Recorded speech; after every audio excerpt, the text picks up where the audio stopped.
Perkenalkan, nama saya Adelia Retnaulandari. Saya dari Prodi Agri Bisnis. Nah, di sini saya akan menjelaskan salah satu materi ekonomi bisnis dan syariah, yaitu mudharabah. Nah, langsung aja yuk ke materinya. Ikutin ya. Nah, saya sekarang akan menjelaskan salah satu materi ekonomi dan bisnis syariah, yaitu mudharabah. Di sini saya akan menjelaskan 5 poin. Yang pertama, pengertian mudharabah. Yang kedua, dasar hukum mudharabah. Yang ketiga, syarat dan akad mudharabah. Yang keempat, hal-hal yang membatalkan mudharabah. Dan yang kelima yaitu aplikasi mudharabah. Mudharabah merupakan kegiatan transaksi atau kerjasama antara pemilik dana atau sohibul mal dengan pengelola dana atau mudarib untuk kepentingan usaha bersama. Jadi ini tujuannya untuk bekerja sama mendapatkan keuntungan antara pemilik modal dengan pengelola usaha. Nah, modal ini 100% dari pemilik modal tanpa ada campur dari si pengelola ini. Kemudian nanti dibagi sesuai dengan kesepakatan di awal.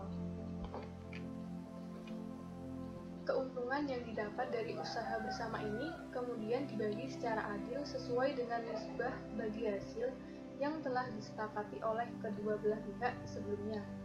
Jadi di dalam mudharabah ini terdapat nisbah yang telah disepakati sebelumnya. Ini biasanya untuk persentase nisbah ini lebih besar untuk si mudarib atau si pengelola usaha dibandingkan sohibul mal. Hal ini dikarenakan di dalam Islam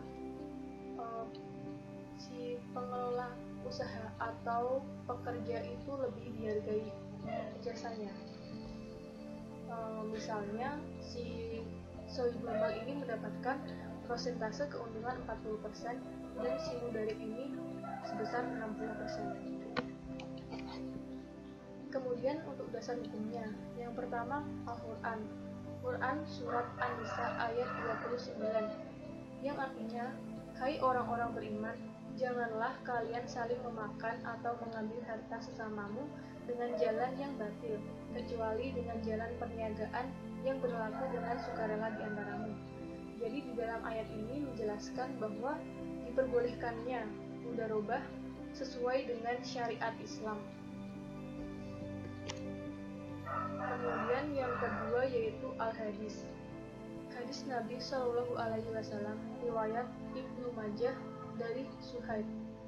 Nabi Shallallahu Alaihi Wasallam bersabda, ada 3 hal yang mengandung berkah: jual beli tidak secara langsung atau mudharabah, dan mencampur gandum dengan jemawut untuk keperluan rumah tangga, bukan untuk dijual. Hadis riwayat Ibnu Majah dari Suhaib. Dalam hadis ini menjelaskan bahwa mudharabah diperbolehkan. Kemudian yang ketiga yaitu ijma. Diriwayatkan sejumlah sahabat menyerahkan kepada orang atau mudarib seorang harta anak yatim sebagai mudharabah dan tak ada seorang pun mengingkari mereka. Di dalam ijma ini dijelaskan bahwa para ulama memperbolehkan adanya mudharabah ini. Dalam menjalankan bisnis, salah satu hal yang sangat penting adalah masalah akad atau perjanjian. Akad sebagai hubungan antara ijab dan qabul sesuai dengan kehendak syarat yang menetapkan adanya pengaruh atau akibat hukum dalam objek perikatan. Jadi di dalam mudharabah ini harus ada akad di awal, karena ini merupakan rukun dari mudharabah ini. Jadi akad adalah perjanjian yang dilakukan oleh kedua belah pihak di awal mengenai nisbah atau hal-hal yang bersangkutan dengan usaha mereka. Kemudian yaitu syarat akad mudharabah. Ini ada 4. Yang pertama, adanya pemilik modal atau sohibul mal dan adanya pengelola dana atau mudarib. Nah, untuk sohibul mal dan mudarib ini harus sudah balik dan berakal sehat. Kemudian yang kedua yaitu adanya modal. Nah, modal di sini itu harus tunai dan bukan berupa hutang. Dan yang ketiga yaitu adanya ijab qabul. Jadi persetujuan kedua belah pihak. Harus ada ijab dan qabul di awal. Kemudian nisbah, pembagian yang adil dan jelas.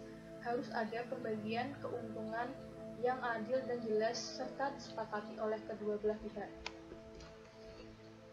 Kemudian hal-hal yang membatalkan akad mudharabah, yaitu yang pertama berakhirnya masa berlaku.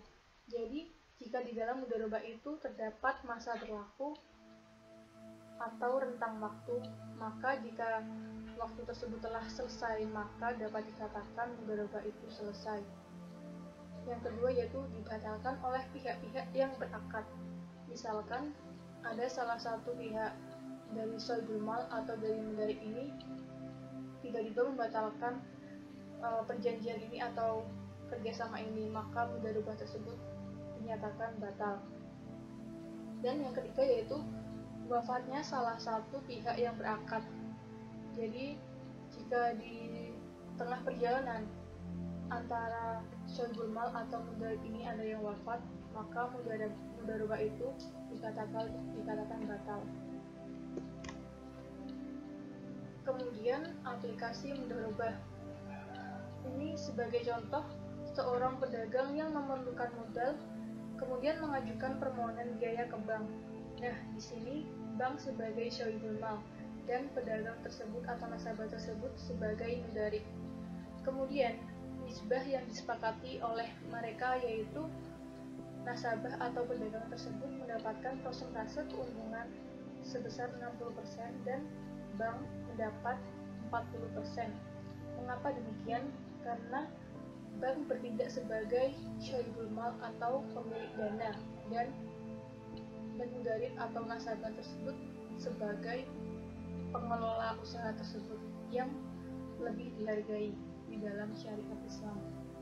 Itu merupakan penerapan contoh mudharabah di dalam kehidupan dan di dunia perbankan.